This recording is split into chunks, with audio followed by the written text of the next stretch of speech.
హైదరాబాద్ నుండి USA, UK, Canada ఏ దేశానికైనా fastest international courier service avocai.com. Free pickup, free packing. అందరికీ నమస్కారం. నేను Swaroopa Putlapalli. Welcome to Suman TV. కర్ణాటకలోని ప్రముఖ పుణ్యక్షేత్రమైన ధర్మస్థల పరిసర ప్రాంతాల్లో శవాల పూడ్చివేతకు సంబంధించిన మిస్టరీ కొనసాగుతోంది.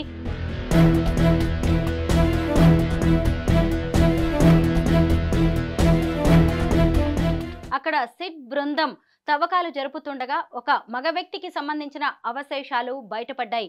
అలాగే 13 ఏళ్ల బాలికకు సంబంధించిన అస్థిపంజరం ఎముకలు కూడా బయటపడ్డట్టుగా వార్తలు వినిపిస్తున్నాయి. ఇంకొక వైపు ధర్మస్థల ప్రాంతానికి ఈ ఆడపిల్ల గనక వెళితే అదృశ్యం అవ్వడం, అలాగే తిరిగి రావడం అనేది ఉండదు అని కొన్ని మీడియా కథనాలు బలంగా వార్తలు వినిపిస్తున్నాయి. అసలు ధర్మస్థల కేంద్రంగా ఇదంతా ఎందుకు జరుగుతుంది? దీని వెనక ఉన్నది ఎవరు? ఎవరైనా పథకం ప్రకారమే ఇదంతా చేయిస్తున్నారా? ప్రస్తుతం నాతో పాటు బెంగళూరు నుంచి కాంగ్రెస్ స్పోక్స్ పర్సన్ స్వాతి చంద్రశేఖరరావు ఉన్నారు. తనతో మాట్లాడదాం.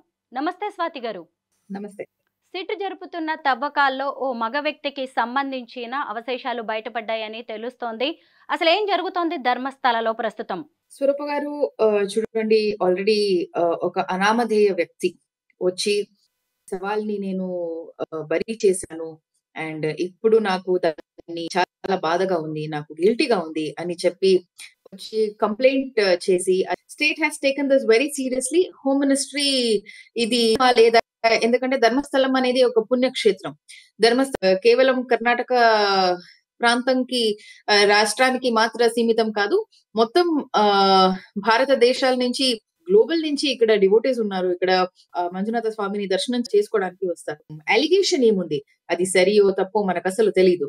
కానీ దాని గురించి ఒక థరో ఇన్వెస్టిగేషన్ అవ్వాలి అని state government has taken it up very seriously and ఒక special investigation team SIT form చేసింది.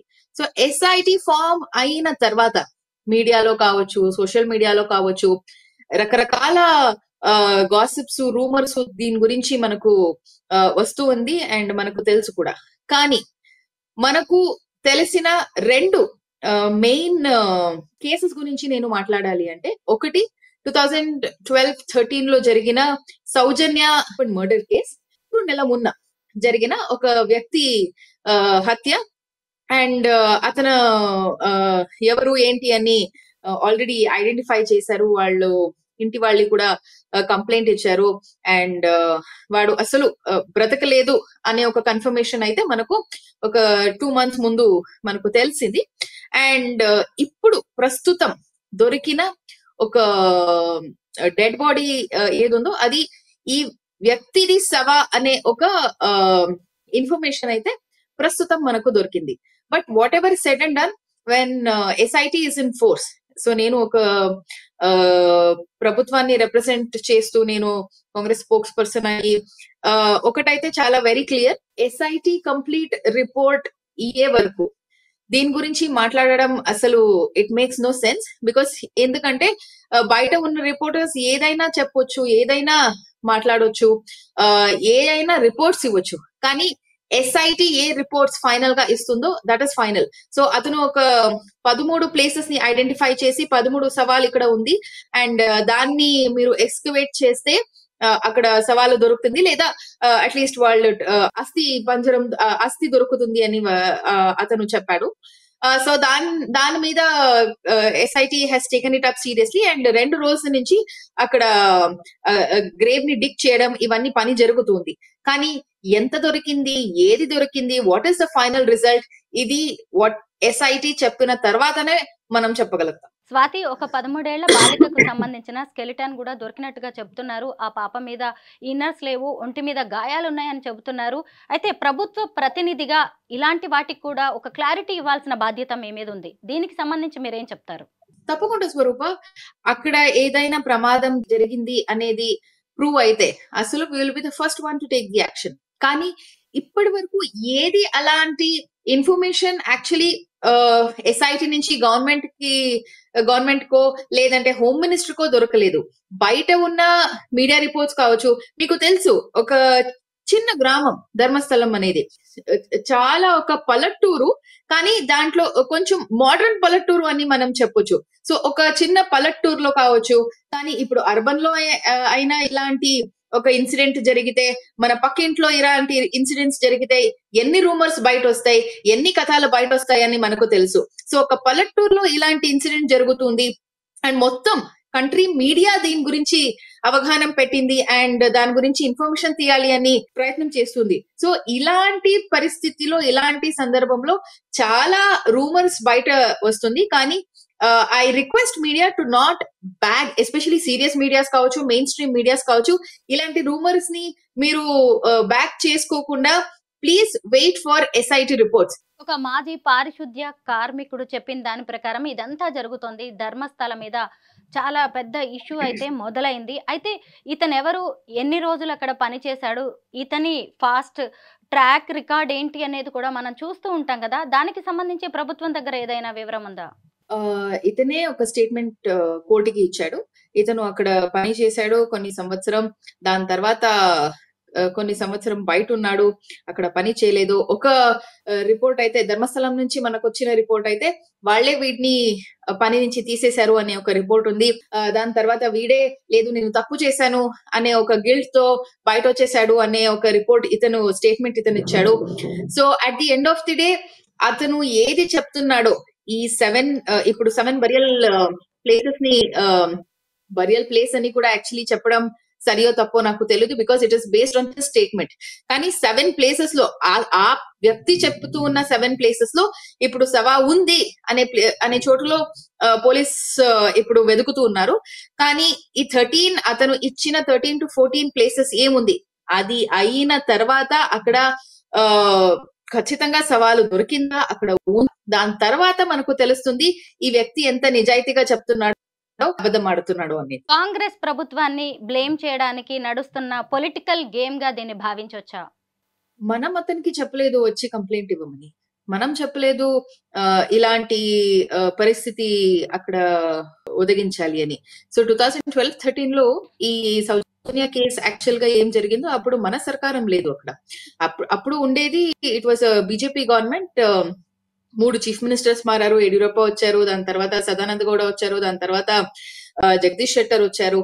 అండ్ మనం వచ్చిన తర్వాత ఒక యాక్చువల్ గా ఇఫ్ యూ డోంట్ బిలీవ్ స్వరూప గారు, నేను మీకు చెప్తున్నాను, ఆ ప్రాంతంలో ఒక పోలీస్ స్టేషన్ లేదు. సో 2012 నుంచి రిక్వెస్ట్ చేసిన తర్వాత 2015 లో అక్కడ ఒక పోలీస్ స్టేషన్ దొరికింది. అది కూడా మా ప్రభుత్వం వచ్చిన తర్వాతనే. The past Siddaramaiah government under the regime of doctor G Parameshwar, who was then home minister also, అతను వెళ్లి అక్కడ ఇనాగ్రేట్ చేశారు పోలీస్ స్టేషన్ ని. 2012 నుంచి 2015 వరకు 3 years ఒక ప్రాంతంలో పోలీస్ స్టేషన్ కావాలి అని అక్కడ జడ్పీ మెంబర్ ఉండొచ్చు, టీపీ మెంబర్ ఉండొచ్చు, అందరూ అక్కడ వచ్చి రిక్విజిషన్ ఇచ్చారు. లోకల్ ఎమ్మెల్యే కూడా కొంచెం అక్కడ ప్రయత్నం చేశారు. ఇవన్నీ జరిగిన తర్వాత కూడా లోకల్ గవర్నమెంట్ కావచ్చు, హోమ్ మినిస్ట్రీ కావచ్చు యాక్ట్ చేయలేదు. ఇప్పుడు పాత హోమ్ మినిస్టర్, మాజీ హోమ్ మినిస్టర్ అరగా జ్ఞానేంద్ర గారు చాలా గొప్ప గొప్ప విషయం చెప్తున్నారు. ఇది ధర్మస్థలం వ్యతిరేకంగా చేసిన పని, అక్కడ this is an act against religion, ఇవి అవి అని. అయితే మీకు అంత అవగాహన ఉంటే ధర్మస్థలం మీద, మీకు అంత ధర్మస్థలం ఒక పవిత్రమైన స్థలం అని మీకు అనిపించుంటే, మీరు ఎప్పుడు ప్రభుత్వంలో ఉన్నారు, నేను చెప్పడం 2019 నుంచి 2023 వరకు మీరు ఉండేటప్పుడు అక్కడ ఎన్ని ప్రమాదం జరిగింది, అక్కడ ఎన్ని మర్డర్స్ జరిగింది, ఇవన్నీ జరిగిన తర్వాత కూడా మీరు అక్కడ ఒక SIT టీం ఎందుకు ఫామ్ చేయలేదు? మీరు FIRs ని ఎందుకు తొక్కేయారు?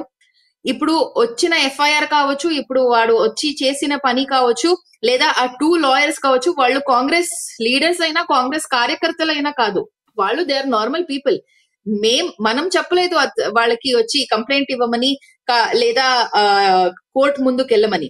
సో వాళ్ళు వచ్చారు, but this is the duty of the government. ఇంత పెద్ద ప్రమాదం జరిగిన తర్వాత, ఇంత పెద్ద అలిగేషన్స్ వచ్చిన తర్వాత, అది ఏదైనా కావచ్చు, ప్రభుత్వం ఎస్పెషలీ ఇలాంటి ధర్మక్షేత్రం మీద నమ్మకం పోకూడదు అనే ఇంట్రెస్ట్ తో, ఒక చాలా బాధ్యతతో మనం SIT టీమ్ ఫామ్ చేసాం. And we are actually waiting for the reports from the SIT team. ఒక చిన్న విషయం వెళ్తూ నేను చెప్పాలి Swaroopa garu. The allegation is not on temple. The allegation is not on Shri Manjunatha Swamy. Maybe అక్కడ ఉన్న జనంలో ఉన్న అది ఎవరైనా కావచ్చు, వాళ్ళు అక్కడ ఇలాంటి ఒక గొడవ పెడుతున్నారేమో. సో ధర్మక్షేత్రాన్ని కావచ్చు లేదా ఆ టెంపుల్ ని కావచ్చు, దీనికి లాగి తీసి టెంపుల్ ని ఒక బ్యాడ్ గా ప్రమోట్ చేయడం, I think it is a bad idea. BJP దీన్ని చాలా క్లెవర్ గా ఒక పొలిటికల్ యాంగిల్ ఇచ్చి దీన్ని పొలిటిసైజ్ చేస్తున్నారు.